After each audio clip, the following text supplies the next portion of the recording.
अरे काली सुनो, आज के बाद तुम खाना लेने जंगल में नहीं जाओगी। आज के बाद तुम घोंसले में ही अपने अंडों का ध्यान रखोगी।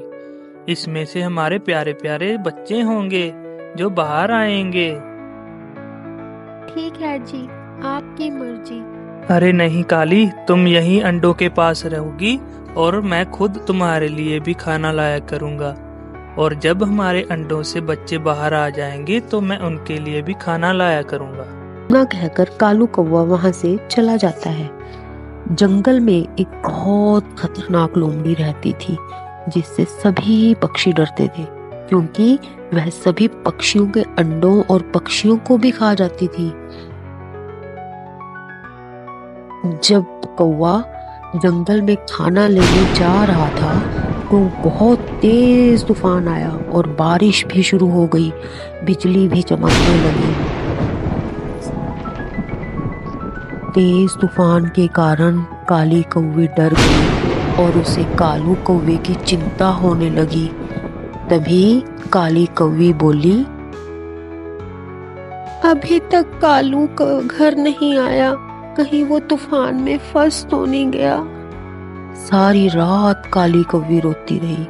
सुबह काले कौवे को रोता हुआ देखकर वहां पर एक तोता आया और बोला, अरे क्या बात है, काली कौवी रो क्यों रही हो? भी कौवी बोली, क्या बताऊं मिट्ठू भैया, कल से कालू कौवा दाना लेने गया था और अभी तक नहीं आया।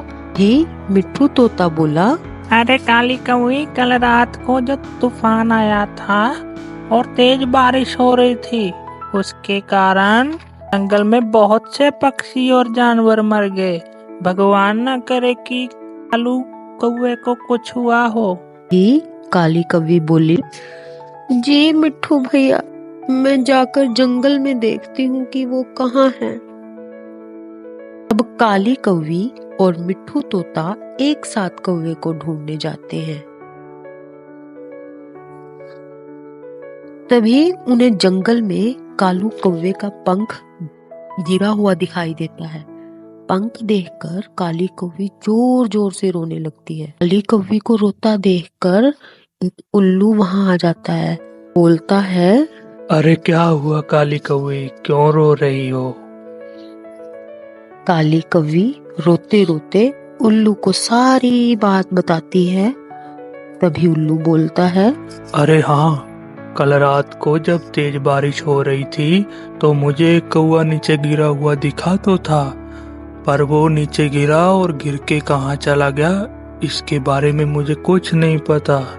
हाँ, कहीं उसे उस मोटी खतरनाक लोमड़ी ने तो नहीं खा लिया।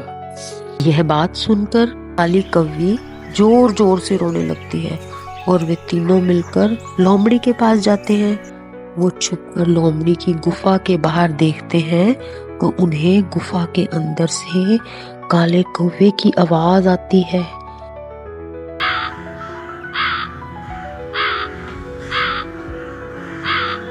ये काली कौवी लोमड़ी के पास जाती है और कहती है, लोमड़ी जी, कृपया मेरे पति को छोड़ दे, वो आपके पास कैद है। हमारे अंडों में से बच्चे निकलने वाले हैं, मैं उन्हें अकेले कैसे संभालूंगी। ही लोमड़ी बोली, आओ आओ काली कौवी, आओ, आज तो शाम को मेरे यहाँ पार्टी है और तुम तो खुद ही चली आई। आज तो मैं तुम्हें और तुम्हारे काले काले कौवे को भी पकाकर अपने मेहमानों को खिलाऊंगी। यह बात सुनकर काली कौवी डर जाती है। जैसे ही लोमड़ी उसे पकड़ने की कोशिश करती है तो सभी पक्षी लोमड़ी को मारना शुरू कर देते हैं और उसे घायल कर देते हैं। लोमड़ी घायल होकर वहां से भाग जाती है और सभी पक्षी काले कौवे को वहां से आजाद कर लेते हैं। तो बताओ बच्चों, कैसी लगी कहानी आपको? अगर अच्छी लगी तो लाइक करना और ऐसी मजेदार कहानियां देखने के लिए चैनल को सब्सक्राइब करना। Okay, bye bye, thanks for watching.